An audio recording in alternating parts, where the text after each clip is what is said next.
morning. I call this meeting to order.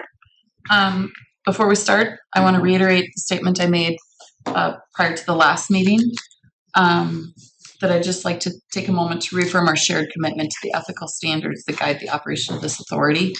And it has come to my attention that there have been instances of slander and unconstructive commentary circulating outside of these meetings. I just want to remind everyone that such actions not only undermine the work of this board, but also erode public trust. With that, let's roll call. Rashani. Here. Berg. Here. Cosgrove. Here. Capitan. Here. Ekman. Here. Is there a motion to approve the minutes of the regular meeting held on June 17th of 2025? So moved.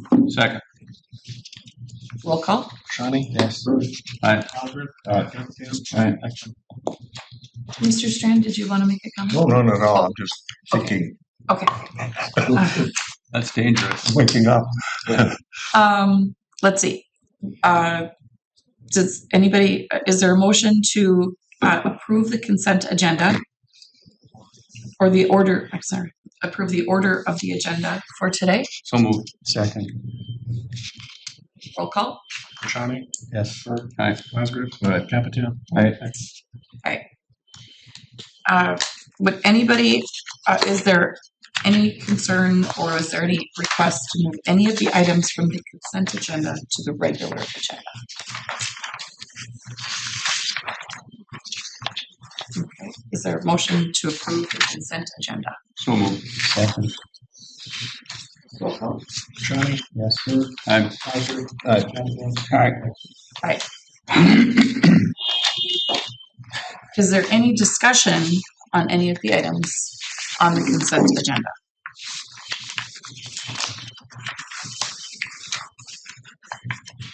Is there a motion to approve the consent agenda? Did we just do that? Yep. Or approve the items, okay? So we're on 3 now? Okay. Yeah. So We're on 8. 8? number 3? 3 was Oh, number yeah. 3 through 7. Number 8, receive May financial 2026 budget update, and we have Tana. Hi, good morning. I'm not sure if everybody can hear me or not. Yep. Okay. Let me just pull it up here. Let's see if I can share it. Just a quick recap on the May financials. There really is no issues with the operating budget, anything like that right now. Everything looks to be all in order. We're tracking, our net income is still tracking up. There's no concerns whatsoever with the operating budget at all. Quick overview in your packet. The employments are up as we continually hear. We don't have June results yet, so hopefully we will get those shortly.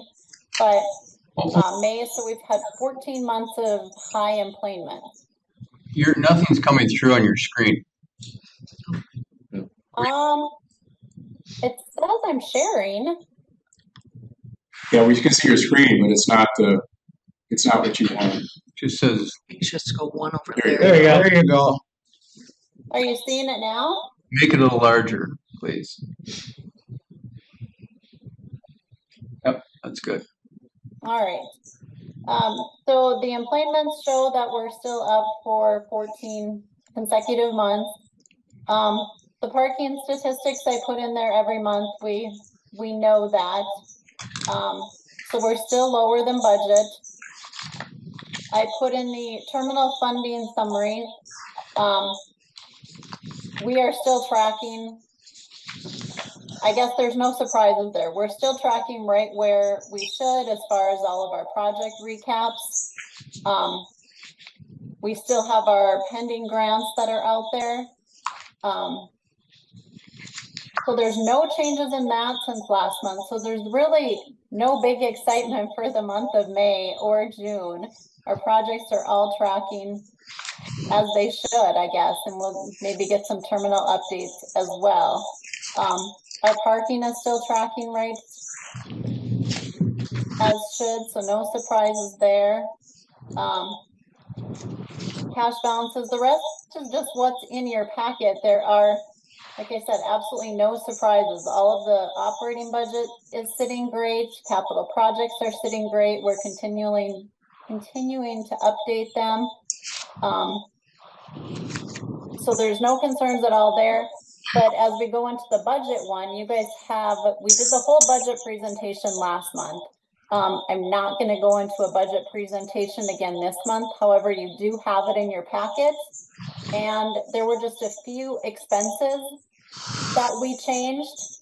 And that was due to just getting more information from the sources that we needed it from. So there's 3 line items, and in your packet, I know the budget is presented in 2 different ways, but it is highlighted in green what the changes were from last month to this month.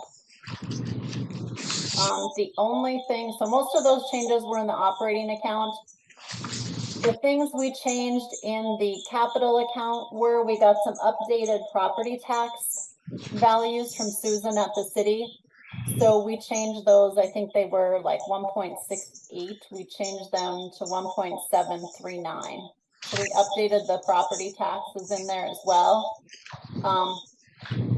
And then I just added an extra 1.5 million just for capital projects, just in case as we go through the process next year, if prices come back a little higher, whatever than expected, at least we have it in our budget.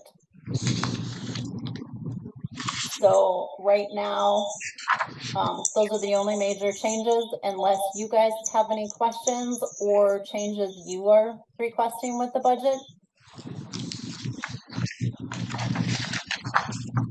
And when will we finalize the budget? August. Okay. Is there any recommendations you have on ways to be more efficient? From me, are you asking me?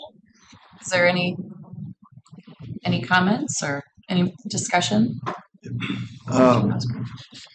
I know we've talked about new positions for next year, the CFO, Human Resources, Marketing. When are we going to see a presentation on those? Would you like Tana to put something together on that? Well, I'm not sure if it's Tana or... No, I hadn't planned on doing a presentation, but more just to give you a verbal recap of what our internal view is of what you had asked for at the last meeting. So not really a presentation, there's really nothing to present, but. Well, I thought what we want to do is look at what we're spending on those functions now. What's the time commitment to them? What would it look like a full-time position, part-time position, an analysis of where we're headed. We're hiring a lot of those functions out. What's it look like brought back? What are the advantages, disadvantages? She had that in her presentation, the costs with balance tax and accounting at Bailey. So those were in the information that she had before. I was going to just kind of react to that and give you my view of, especially like from the CFO. Really hasn't changed in terms of, I just don't believe that there's enough work that we have for a full-time CFO. Half-time possibly, but right now the cost benefit of that is the relationship now with Ide Bailey and what Tana's doing seems to be working well. But there's not enough activity to justify a full-time CFO. Sean, I think what we need to look at it, we have to see what our expenditures are with Ide Bailey, with the bookkeeping services. Is Joan's time still being taken up? What's that cost? And what's our output from that? What would a full-time position, if you're saying there's not enough for a full-time CFO, is there a combined position of CFO, HR? What would these look like? You know, Yeah, the I HR appreciate your opinion. I think, sorry to interrupt you, but I think Tana laid out about 4 or 5 recommendations last month. And I think all we need to do is look at those so we can make a decision. Are we going to do that or not do that? So I think what John's saying, I don't want to put words in your mouth, but I think just look at those specific recommendations that she brought out last month and say, okay, let's just go through them one at a time. And then as a board, we can kind of take your advice or recommendations and make decisions on it. So you have the cost from last time. We can work on putting together some additional information. As far as HR, I mean, we'd have that with Pro Resources. That would be a duplicate effort. And I wouldn't recommend changing that at all with what Pro Resources is doing for HR, for safety, all of that payroll processing. I mean, that's just a turnkey operation with all the benefits. I would never recommend that changing. She talked about banking services every 5 years. That's just impractical. From the standpoint that, so I spoke with Steve Sprague, he's been there 26 years. They've never put an RFP out at the city for banking services. And if you go back to when Kent Costin was in place with Norwest Bank, it's an actual nightmare to go through and change banking services now, especially with all the automated things that we're doing, stuff on the federal and state side. Well, are there any of those recommendations that you think we should do? Well, And Tana, do you have that? Tana, I am trying to pull it up as we speak here. or what? As far as the RFPs, Yeah, I think, you know, this probably isn't the place for it, but let's go through that and look at it. John, I appreciate your opinions and what your feelings are, but we need to look at this and understand what's the full cost. What are we spending now? What are we getting? What would happen if we added a full-time position? Do we have other hours? We've heard at different times in different discussions, we don't have personnel to do certain functions. What would this look like so we can make a decision going forward? I appreciate you saying this is how I feel, but quite frankly, I don't know how much we're paying. it was in the last presentation at the last board meeting. Again, I don't know how much we're paying balance tax in the county. I don't know how much of Jones' time is being used. I don't know the exact amount that we're paying Ide Bailey. What are the hours that we're getting? And she had that in her presentation last week, last meeting. It was there. Is this something, It's all been there. So okay. If you're not reading what's in the packet, I mean, that's fine. We'll Well, put it no, together. I'm and then- reading what's in the package, John. What I'm saying is, lay it out. Let's look at it, all the costs involved. And what are the advantages and disadvantages of making a change at this point? is this something that the finance committee could meet on, bring a recommendation to the board? We don't have a finance committee. This board is the finance committee. So we talk about the banking, that's simple. I wouldn't recommend that we do that. There's legal. Stacy has vested her time in understanding aviation and airport law. On the accounting or audit side, I mean, with Brady Martin, there's 1 year left in their agreement. We can either extend that or put out an RFP for audit services. Engineering, we're required by the FAA to do that every 5 years, so that's not an issue. As far as marketing, that's up to the board. If you continue with Flint as we are right now on a year-to-year basis with them. So I mean, those are the main ones there for like RFPs. What you're looking for, we'll put more together. We'll capture what was presented to the board at the last meeting and refine that for you. And go from there. Tana, are there bookkeeping or payroll services that could be absorbed by a full-time CFO? yes, I mean, I guess if you're honestly asking me, yes, a CFO could take over basically everything that balance tax and accounting does. Could take the like grant filings, the PFC, everything financial is what the CFO could take over. Could take over if you're looking for human resources. Yes, it could take over some of the payroll and HR duties from payroll professionals. Pro Resources, sorry. But I don't know if I'm a big fan of taking anything from Pro Resources right now, just because they do provide a lot of information and they do provide a lot of HR support, that I would think that if that is something you're considering, maybe make that like a phase 2. You know, and evaluate, you know, make some initial changes and then evaluate the Pro Resources later on, because I know Sean spent a lot of time vetting them and everything. And it is outsourced, but is it something an internal person could do as well? The answer would be yes. But I do believe there is benefit to what they do right now. And if you were to bring an internal CFO on, I think their focus should be on the other items initially. And then, like I said, add that as a phase 2, you know, reevaluate it in a year. Pro Resources is trying to find their actual expenses, but they were, they did have some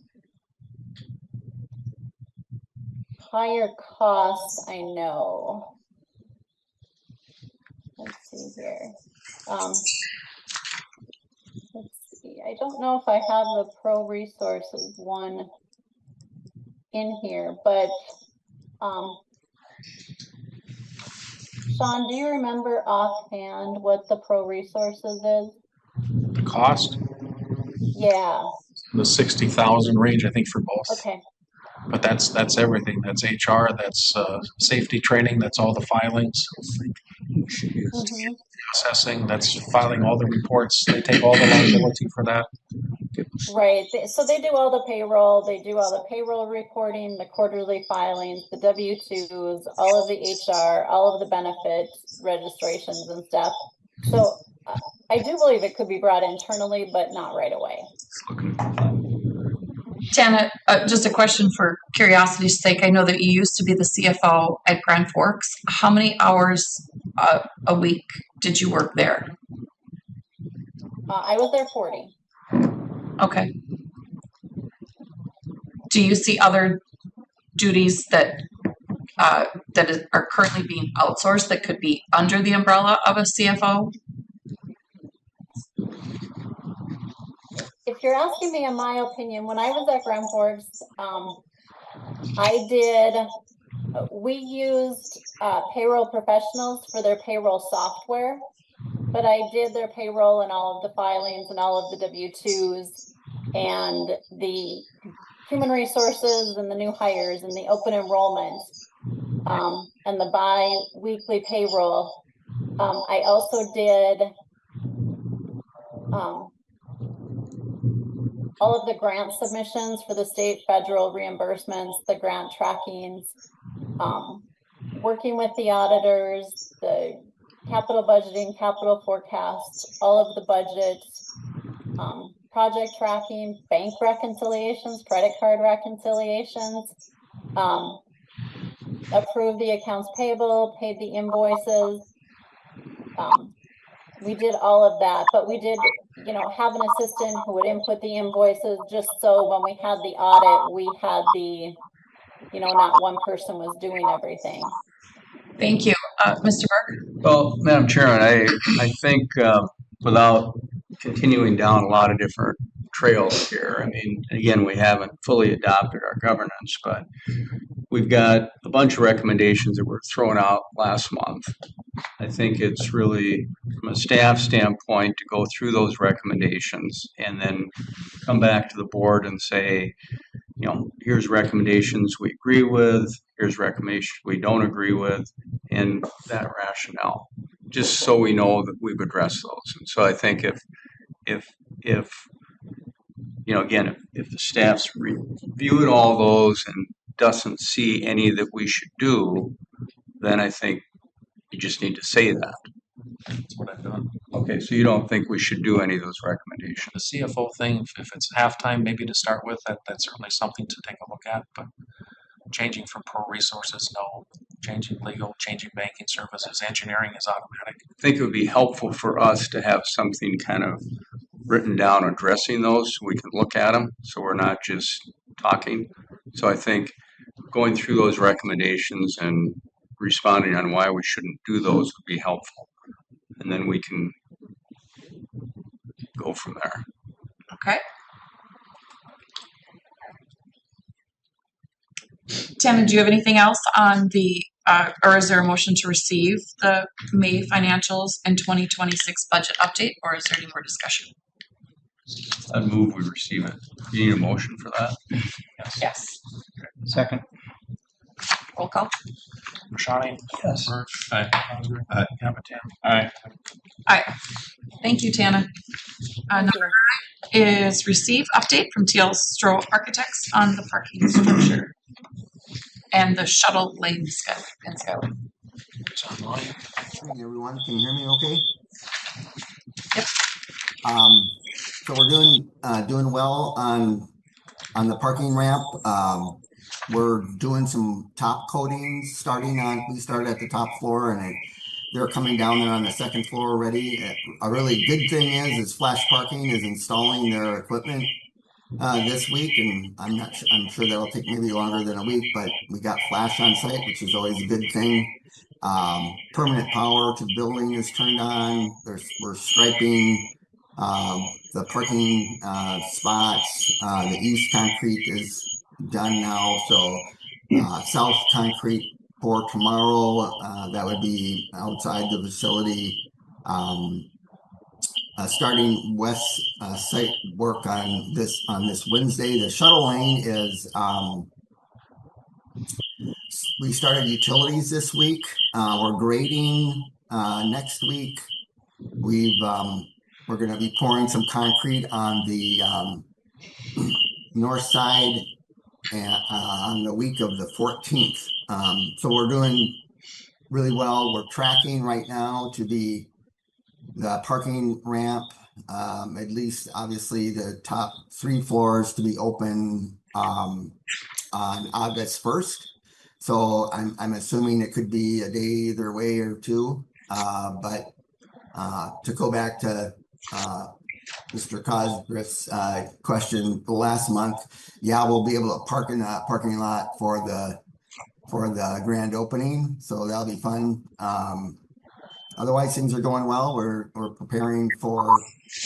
I know Joe's actually walking the site with the city inspectors this week to talk about. We have some pretty complicated ways to get in and out of here because of what we're going to be doing with the Skyway and closing some of that off.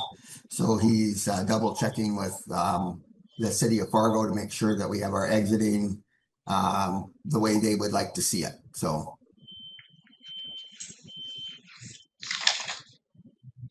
Any questions? Do you have a date, Terry, that you anticipate starting the rerouting of the traffic from Dakota Drive through the main floor of the parking garage?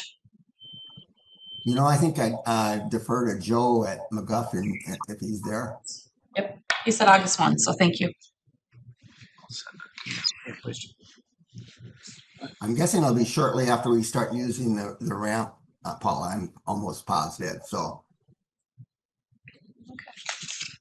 Any other discussion or questions for Terry? Thank you, Terry. Thank you. Okay, agenda number 10 is to receive update from Ian Hunt regarding the terminal expansion and modification project, and Brandon Halverson is online to do that. Hey, good morning, everybody. You hear me okay? Yes? Yeah. Okay. Okay. All right. Terminal progress is going very well. You'll see that as you're driving by there, as you come in the morning, the SiteWorks stormwater system installation is going in. Exterior glazing, the framing for all the glass and stuff, that's starting to go in. Let's see, the exterior framing around the ticketing area, that's that iconic inverted angled, the sheathing for that, and they're prepping to get the glazing installed there. You'll see some of the metal panel already on, and then some of the roofing, EPDM roofing and flashing. That should be finishing up by the end of July. And then inside, hopefully you guys have had a chance to walk through it. If not, I'm sure Joe would welcome the opportunity to give you guys a quick tour. But level 1, you'll see painting, mechanical, electrical, plumbing, fire protection. All that finishing is going on down there. Level 2, the drywall is starting. And then level 3, you can see they have that enclosed and they're doing the interior rough ends up there. That's in the addition. And then the renovation, I'm sure you've noticed the level 1 baggage claim, that being closed off, a lot of work happening back there. And then of course, existing basement mechanical work still ongoing. And then in the next 6 weeks, you'll see that some of that finishing up, and more glass. You'll start seeing the glass, and then the existing kitchen demo, I believe, is going to be starting towards the end of the month here. That's about it for schedule. And then budget, currently tracking under budget. We're doing very well. So that's any questions on the terminal? Madam Chairman, Yes. I wonder if we couldn't maybe just set up a quick tour, maybe at 7:30 next month when we have our meeting. I think it would be, people want to come early and just do a quick 20-minute tour. That'd be helpful. I can shoot an email out or however you want to track that. Yeah. Well, you can just coordinate with Joan and Sean, but coffee and donuts helps. Yeah.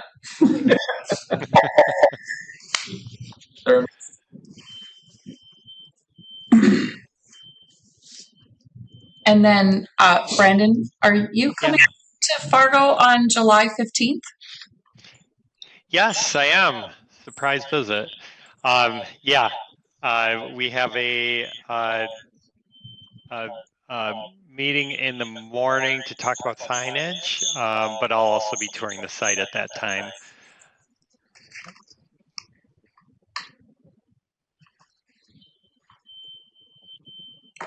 Would that also be a time when any board members would like to meet or do a tour at that time as well?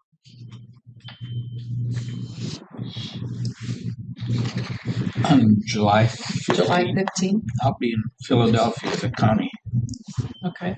conference. Okay. Just so everybody's aware. All right. Yeah, you're welcome to come along. Yeah.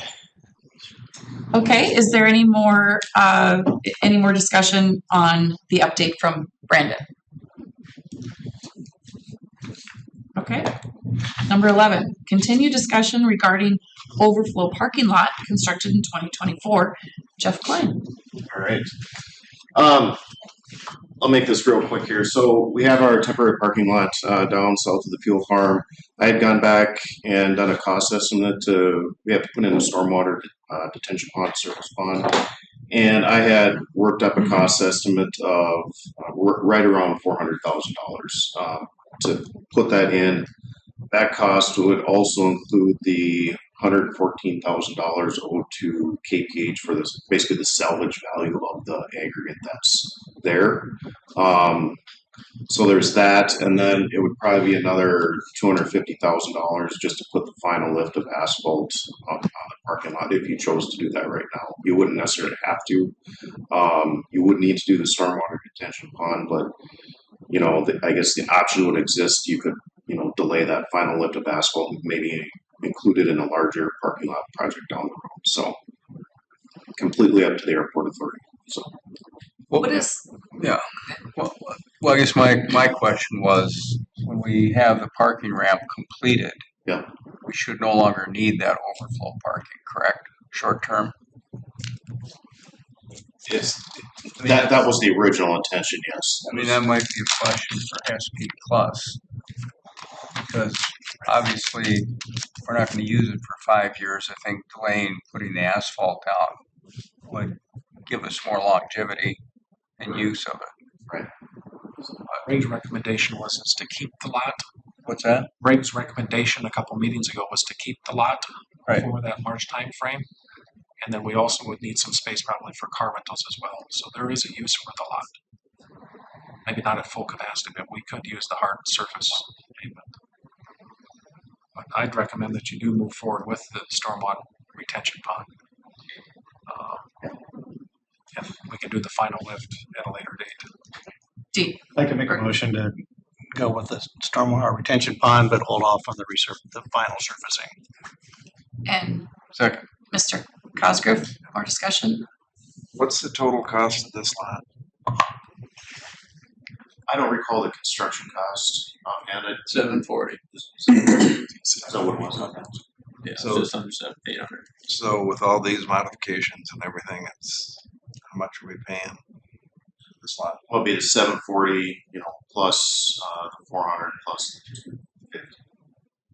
Seems like that's quite a bit for the number of spaces that we're ending up with here. So the initial cost was $650?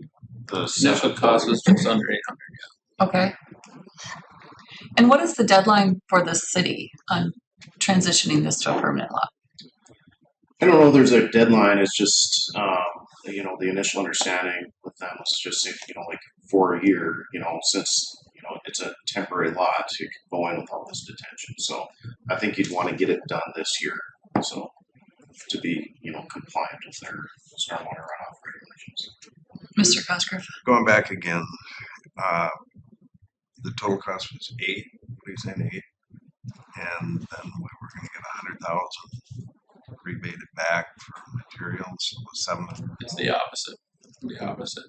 We'd pay 9 to them if we didn't give them the materials back. Yes. Right. So now we're paying the 9 plus the 4 plus the. The 4 No, the includes 400 includes the $114,000 owed. those 280 and change. How much per spot are we paying? 3,400. I just figured it out. I did 800,000 plus 400 divided by 350. And is that all in? That's the cost of Correct. the stormwater, the second overlay, everything. I don't want us back in this position again, but it seems like we're overpaying for a pretty basic piece of asphalt. By the time we've come at it in this manner, so we need to be cautious of that. And I had just like a fairly healthy contingency in my estimate, so hopefully the cost can go down. I mean, these are just high level costs. I had 20% contingency. And how many cars park in there? There's roughly 350. I don't know the exact count, but it's roughly 350.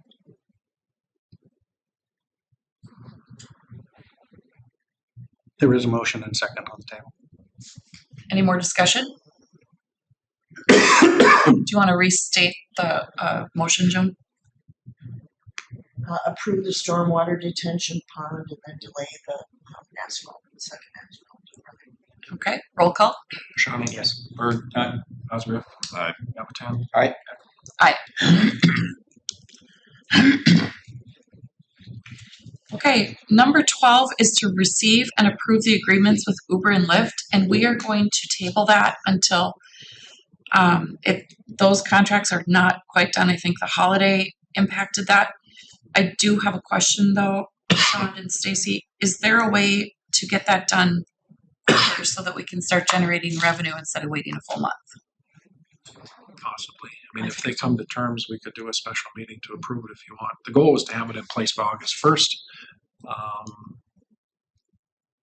Depending on how soon they come back with some of the revisions, it could be September 1st. Okay, this is a potential revenue of 10 to 15,000 a year, so the sooner we can, or a month, so the sooner we can get Definitely push for in August place. 1, if we can make that happen. Okay, is that acceptable? So you approve it subject to changes. I mean, we could get all of those. I think let's wait till the special meeting until the contract's done. Is that agreeable to everybody? Okay. Number 13, old business. We'll start with the safety report. Okay. Had one employee that pinched their finger in a door and another one that bumped their head on a tree branch while mowing, but that's the only two things I'm aware of since the last meeting that have been reported, so on a safety report. Art and amenities, I don't know if Gina was gone this week, but I know Roland is on there unless, Brandon, do you want to give an update on art and amenities before Roland goes to the monument sign? Yeah, you bet. Yeah, Raleigh's on here, so I'll just give you a rundown of the latest what's happening. July 14th is our next Arts and Amenities Committee meeting. If you recall, we have subcommittees as well, one arts and advertising, signage, sponsorship, and then virtual reality. So the arts and advertising group, we identified NDSU's art displays. They're near the concourse exit. Artworks is going to be maintaining their rotational themes around baggage claim. And then there will be a number of areas that the subcommittee feels a curator will be necessary to develop an art program, procure artwork, sponsorships, and facilitate a call to artists. So the subcommittee is collecting information on this and meeting with curators, and we'll circle back with the authority with more information and a recommendation. So that's the Arts and Advertising Subcommittee. The signage, I'll let Raleigh provide an update on that. Sponsorships, Flint Group, and Sarah has Sarah put together some RFPs, some draft RFPs for the spaces that could potentially be sponsored. And Raleigh is touching up some of the visuals to make it more clear and frankly, I think more attractive to potential sponsors. So that is in the works. And then virtual reality, we're exploring different themes. The company Be More Colorful that we've been working with along through the design process stuff for this virtual reality experience. They're going to be presenting to the committee at the 7/14 meeting. So I think that is really all I have for the updates. Like I said, Raleigh can provide you an update on the signage. But did you have any questions on the other subcommittees? So just a question for you, Brandon. Can you give the timeline on when these RFPs will be issued for the sponsorships? I'm particularly concerned about the playroom as that's a larger project. And we've been at this since November 6th. Yeah, so our goal is to issue RFPs towards the end of this month here in July, and I think we looked at that. We and what we have lined up and working back from the substantial completion date, we think we got some float time and we'll be okay there. But yeah, end of July is what we're shooting for to have those RFPs out. Brandon, this is Tana. Hi, Tana. Hi. I had emailed you and Gina, so I just want to make sure that we get an answer for that. And it doesn't have to be during this meeting, but it had to do with the RFPs for the playground, just getting some additional details so we can finalize that RFP before we reach out for sponsorships. Like the budget cost and we're working on that. I've reached out to Joe in McGough to collect some of that information. So okay, great, thank you. Yeah, sure.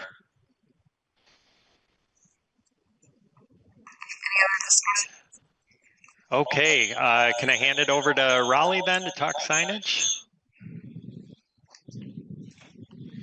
Sure. Okay. All right, Raleigh, take it away.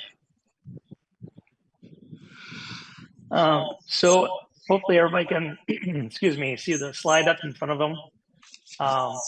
What we're going to look at today is just kind of an update on three of the major exterior signage efforts. The first slide is the FAR call letters. So current status, and with the graphic that you'll see to the right, just to kind of clarify, elements that are in green, those are what's currently in the scope of work with the current terminal project. With the exterior call letters, they're currently in shop drawing phase, so kind of took a first look at that. As we've mentioned, we're having a signage meeting July 15th. At that meeting, we're going to review structural and foundation requirements, review power requirements, and landscape. So once again, just trying to make sure that everything's consistent. All these things are part of the current work phase, so there is no added cost to any of those elements. Now, as we go down into the exterior primary monument, PM, and exterior electronic messaging center, EMC, those were the things that we presented last week. These are outside. These are kind of put into that arts and amenities package. So we're kind of working through those details right now. So we have received pricing from Indigo, and Indigo has obtained the permitting from the city. So those are some good hurdles right now that we've gotten over. The July 15th meeting, we're going to have, once again, reviewing structural and foundation requirements. We are bringing everybody that are parts of these discussions into this meeting. So it's not just going to be a small little meeting. We're making sure that everybody's there so that we get the proper pricing for everything, make sure that there's no loose ends. So one of the elements, because we want to use the same metal panels as the new terminal building, that's why we kind of want to review the structural and foundation, because those panels aren't one big flat panel. It's a kind of a layering system of panels. And those panels currently are not in Indigo's pricing. Those would be in their pricing. They have it provided by GC. So we got to see what that cost is. And if that's prohibitive, then we have to kind of look at what is our other option. So we are looking at the use of the same metal panels as terminal, review power requirements. We do have power out there, but because we are looking at adding the EMC, we would have to extend that to that EMC and that extended distance. So we have to look at those conditions. And then landscape modification. Once again, we don't really want to change too much that's out there, but we want to keep it cohesive. So we'll be meeting whoever's providing the landscape work there. So those are kind of the four big bullets for the PM and EMC signage. And then the following week, we're going to have, we're scheduled for that week of July 21st, and we're going to be looking at the existing directional signage that goes around Dakota Drive. Our goal here is develop something that works with the existing designs, and it's more of a refreshing of the existing directional signage, more cost effective. So what we'll probably look at doing is repainting surfaces, create a panel system that could remove for updating, and then probably simplifying a lot of these signs, because currently, as you all leave this meeting, when you drive out, you'll see so many panel signs with two posts that might hold just a traditional stop sign. And these are issues that Sean and Darren have kind of brought up, that when we have winter snow removal, these tend to be hit or damaged. And, why replace two legs when you can just have one leg? So we're going to look at where we have best bang for our buck. So that's going to be a discussion that we'll be having on July 21st. Our goal is at the end of July is to kind of get all this pricing back to us. And then we will have a very firm pricing condition that we can kind of present for the exterior PM and EMC, and hopefully even the exterior directional signage. So that's my quick overview if there's any questions. So Raleigh, I forwarded you from Jill the estimate from Sun Electric, the preliminary estimate. Do you have that available? I do. Let me see if I can bring that up. 52,300 is the preliminary electrical. And that is for the PM and the EMC, correct? I believe it's for both. Yeah, it's upgrading the service from 100 amp to 200 amp service from the panels. Okay. And then is that also for pulling power to those locations, I would guess that's, we gotta make sure that that's accounted for to extend from the main monument to the second EMC sign. We're looking at about 60 feet roughly distance. I see we've got Jill Gustafson from Indigo, and we were at the last month's meeting. We discussed some of the things that would be concerns. Do you have any input or updates? No, that was, I had said I would do those two things, so I did apply for the city permits, and that's that's not an issue. So the city permits have been granted, so both the signs are permittable or permitted. Sun Electric, I reached out to Sun Electric to get the bid. You can do it from whomever, but I reached to Sun just because I believe they do the majority of your work. So that should be all inclusive. As far as the two, I think Sean kind of says it that way. That looks like the power to both of those. So those were the two questions that were asked of me last meeting to help gather that information for you. So do we have a good idea what the total cost then would be at this time, other than the panels? We do have the proposals that were on the table last month, and I still have them with or whatever. Our inclusive costs for us, the only thing it does not include would be the final electrical connect, which is what Sun Electric would do. It includes the foundations, it includes fabrication, includes the install. So everything is inclusive on that. Like Raleigh said, the one question on that, his design includes that the panels that are used on the building would be incorporated into that sign. And so installing them and doing it as part of our bid for that, and there's a background to that, the GC, or that cost is not in there if those panels are used. We wouldn't be the one to source those panels. So that cost is not there as far as the actual panels themselves. We would reach out through McGaugh to supply those panels. And part of this meeting on the 15th is we're requesting Jill to be present for that meeting. And Jill, probably it'd be best if you can bring somebody like an engineer or whoever from your group, so that we could figure out what's the best way to fabricate these to use the same panels that are on the building. So once again, that's a cost that's outside of what Jill has provided at this stage. So there might be a different structural construction for these to use that existing or the panels that we have on the building. So I look at this, what you kind of see that's in red, so structural and foundation, we just want to make sure that that's covered. So I think Jill has good numbers, but we want to just make sure that it kind of covers the overall design intent. And then the metal panels, powers taken care of, but then landscape also. I mean, we need to just kind of see what that cost is for landscape. I feel once again, at the end of July here, we would have nice solid numbers. There wouldn't be any question of what we're looking at. And it does give us, we do have appropriate time to put a foundation in and have the signs in place before the first of the year. Mr. Cosgrove?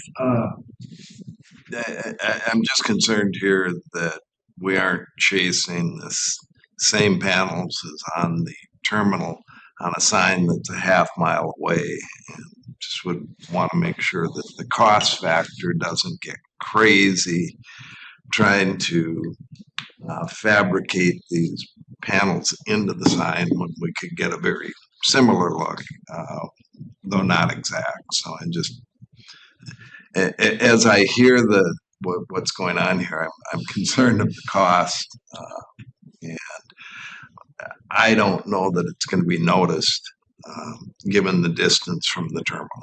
So. Can you speak to that, Jill or Raleigh? And that's, I think, what Raleigh wants to figure out is whether or not those panels, when he has them in his hand, what they actually look like as far as how he would like to. This is in there, but go ahead. I'm sorry, Jill. Okay, I said that you would like those incorporated in there, but we've also talked about that if they don't work, the cladding and so forth would be painted to match and all those things, so. Yeah, once again, this is just a standard exercise. We want to make sure that this is a feasible entity. We don't want, anything that's too outlandish that's going out here. But I do think that it is, especially with the main Fargo sign, I think that is close enough to the road that you will definitely notice that. And I think that would be a good tie-in to the building. So once again, we just kind of want to go through that exercise. And I think with the timing that we have right now, we have that opportunity. And I'd rather use that opportunity than kind of second guess the design direction if we did not go that, or just check into it. So is that the only remaining item to finalize, is those panels? And the landscape. And the landscape. And then once again, it's panels and structure, because that might be a couple different things there. So that's just part of the exercise. Because I don't want to hold Jill to what she's got for a bid if there has to be a different type of structural engineering of the signs if we end up using the new panels. We will find that out very quickly. This isn't going to be a lingering question. Because again, we wanted this to move forward, and now it's July.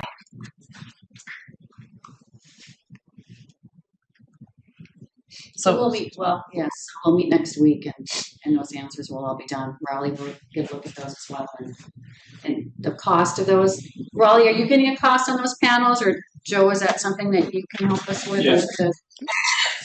And that will be part of that discussion on the 15th, because and Joe, you've seen the shop drawings that come through, so you should be able to kind of have overall sizes, so you might be able to have a square footage for the tiles that we're looking at.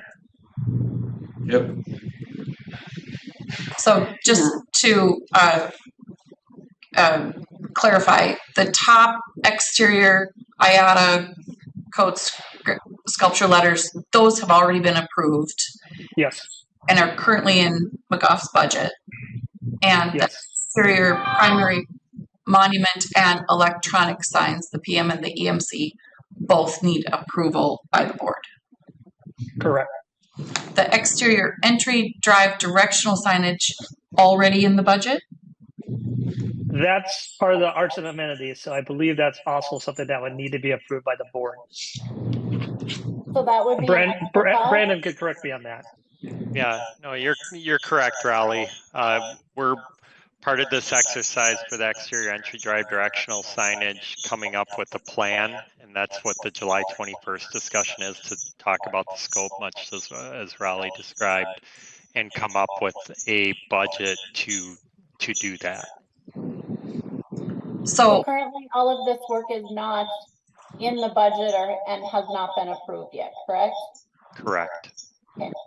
And then I see the exterior entry directional signage, that meeting's on July 21st for the week of. Right now, that's a loose schedule. We're kind of trying to get that. It's going to be the week of July 21st.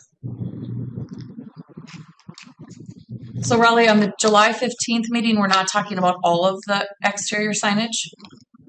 July 15th is solely the call letters that's up above, and the PM and the EMC.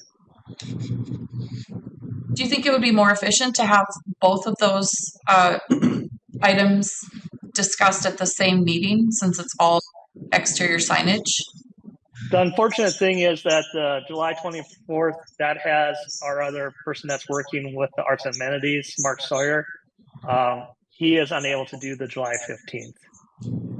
I moved up mine so that we could get going as more of a priority, because there is much more of a lead time for the PM and the EMC signs than the exterior directional.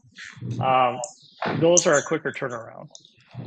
So that's why even 1 week, that's why I'm moving that up to the 15th so that we can do that. There will probably be some discussion about the entry drive, well, because I'm going to be on site for this meeting, there will be probably some discussions, and then we can bring in those further discussions into that July 21st. So I don't think it's going to be a waste having these two different meetings. Any more discussion? Any more questions for Raleigh or Jill? Okay, governance committee update. I don't know that there is one. I think we're trying to schedule a meeting with our consultant and the board, but other than that, no update. Dr. Schatz hasn't provided any dates that he's available yet. Okay. Once he does, we'll try and find when you're all available. Oh, that's room again. The option is to meet after the August 12th meeting. We'll try and find a date in between, which is not impossible. I'd encourage it to being attached to The August 12th meeting. I just need to take up people's time separately. Chairman, before John leaves, John left. I had a couple old business items. First of all, I think it's great we got the new daily flight going to Atlanta. So kudos to the staff and the team for putting that together. And that's great. The other thing I just want to mention is the chamber presentation. You know, Sean, thanks for being there, and Paula and Dean and Michael from Bolaire, and I think Brandon was on. I thought that was really interesting. You know, interaction with the business community on that. They did a survey, which was kind of cool, and I'd asked for a copy of the survey. Maybe you could, I don't know if you got that, Sean, but I think that'd be good to get a copy of it. The one interesting thing is out of 395 people that responded, everyone responded on the food. And so it was like really interesting with the Skydine and how we're going about that. And then just a little, I guess probably the biggest issue is the 2 mills. And not that we, thank you for presentation yesterday. I guess, is there anything that we need to be doing on that? I mean, it's pretty important. We're the lowest of any major city at 2 mills. I guess I'm just, what's our next step? What should we be doing? They haven't requested any additional information. I don't know if they have from you. I think the mayor requested, is Tana still on? Tana, did the mayor request last night that our budget? The mayor had requested a copy of our budget, which we said was not finalized. So I did tell him it wasn't finalized and wouldn't be till August, but it sounds like he still wanted a copy of the budget. And then Commissioner Strand wanted a report strictly on the parking, or if the parking could be, when the parking could be self-sufficient with the revenue taking in and the parking expenses and paying off the loan and stuff. He wanted a report on that. And I have that. I'm going to tweak it a little bit, but he had requested that all of the commissioners receive it. So I think maybe I will just tweak it and have Sean and Joan take a peek at it first, and then they could route it to the mayor for the commission along with the copy of the budget. Instead of me just sending it, I just think it would look better if it came from the airport. That's fine. Okay. Yeah, I think this is just really critical. We know what happened last year, and it sounds like there's some questions with commissioners and what they should do. And, I think there's a misconception on the parking ramp that basically we've financed 100% of it. And, we're hoping it makes money, but I think we need to make sure that this is one of those critical things. We've got 200 million plus infrastructure, and the city's commitment is 1 million. Bismarck's going through that right now. They want a new terminal next year, but the city's going to have to come up with probably 20-30% of it, $30-40 million. So I think we need to make sure that all those T's are crossed and I's are dotted. And I think the biggest thing to communicate or to keep reminding is, I think some of the commissioners are very much on board and very much understand it. I think where there's some confusion is just because we say we have these competitive and discretionary grants that we have applied for, in a way, it's almost that they're assuming that we have them. And I did remind them that we do not. And if we do get them, yes, there is a state, federal, and local share to them. But if we don't get them, that is money that we need to come up with as an airport. And I think that was part of their confusion last night, is just assuming that we're going to get these other grants we applied for when they're discretionary and competitive. I mean, we still have 20 million out there that is not guaranteed yet. well, I think it's important when you send them the budget and send them that information that it's clear in what you send them, and don't just forward a bunch of stuff. Because there's 31 million that's pending, and then plus I think there's always misconception on the infrastructure that we have to do going forward. And we're not going to do it unless we get the federal money, but still we have to have that capital to match. So, and I think Paula was very clear last night to explain to him that, when we apply for these state and federal grants, that we need to show that we have the local support. So. Mr. Cosgrove. Madam Chairman, the other issue that was brought up by Commissioner Turnberg was that the airport is solely supported by the city of Fargo. And she even pointed out in the groundbreaking ceremonies that the Moorhead mayor, the West Fargo mayor, the Horace mayor, all were there lauding the benefits to the airport, but what they didn't bring was their checkbook, and so and they won't. Well, but I think and Commissioner Strand was very vocal that the airport is a city asset, but that there should be support from others. That can be through use of the airport, but the burden has been and remains solely on city residents. So, that's one thing we've talked about too. How do we move in that? And we've really not taken any action. Right. That might be something that we do sooner rather than later, and get a meeting with the county commission and West Fargo and talk about it. Because I know this new tax laws change that, but it would still be good to talk about it rather than not. Thoughts, Jim? That's the other reason why I want to talk to you after the meeting. Yeah, I don't know if there's the potential for a resident, non-resident type situation, but the concept of the regional airport, of course, would come into that. Probably wouldn't include Moorhead, but whatever. It was a topic that was brought up and asked about. I think we can anticipate. Well, Grand Forks went to a regional, from Grand Forks Airport to a regional, so there's a model to follow there. Yeah.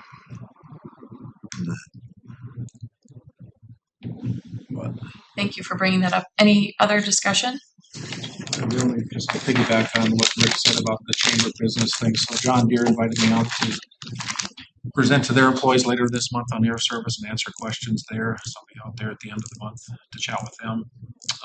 Yesterday, I met with our customs manager here and one from Pembina.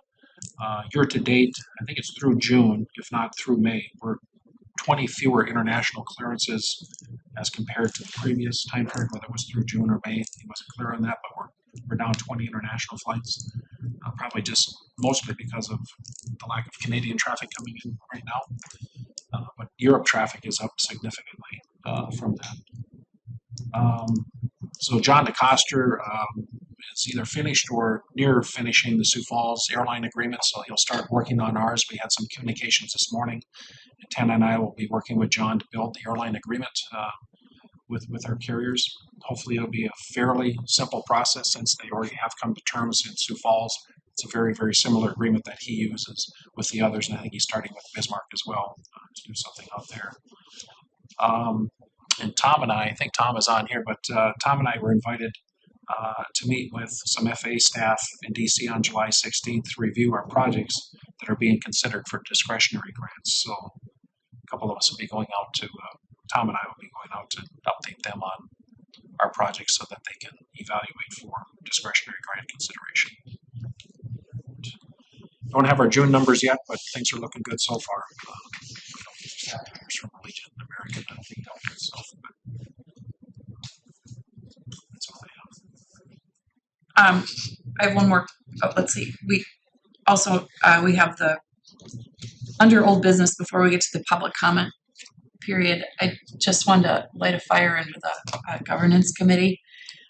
One of the job descriptions that Dr. Schatz had given me under the roles and responsibilities of the board chair is committee management and overseeing the work of the board committees and ensuring they're functioning effectively and reporting back to the entire board. And I feel like we've kind of been at a standstill with I think we could be far more efficient in our meeting if we had that committee work happening outside of the meetings. And we've been waiting.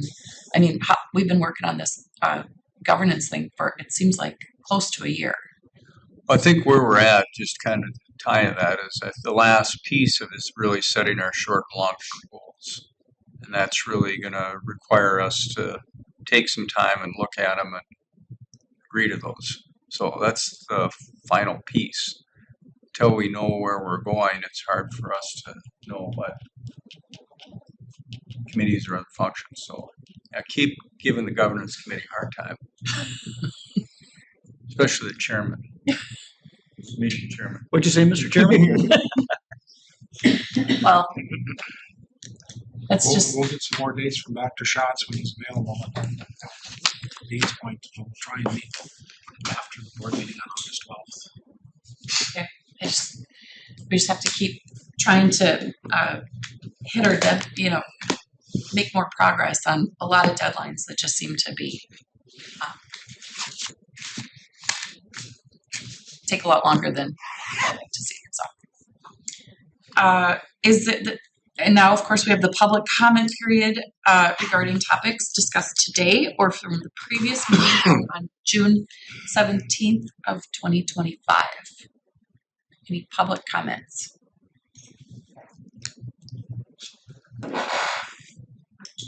Move we adjourn. Okay. Second. Meeting adjourned. Yeah. Who's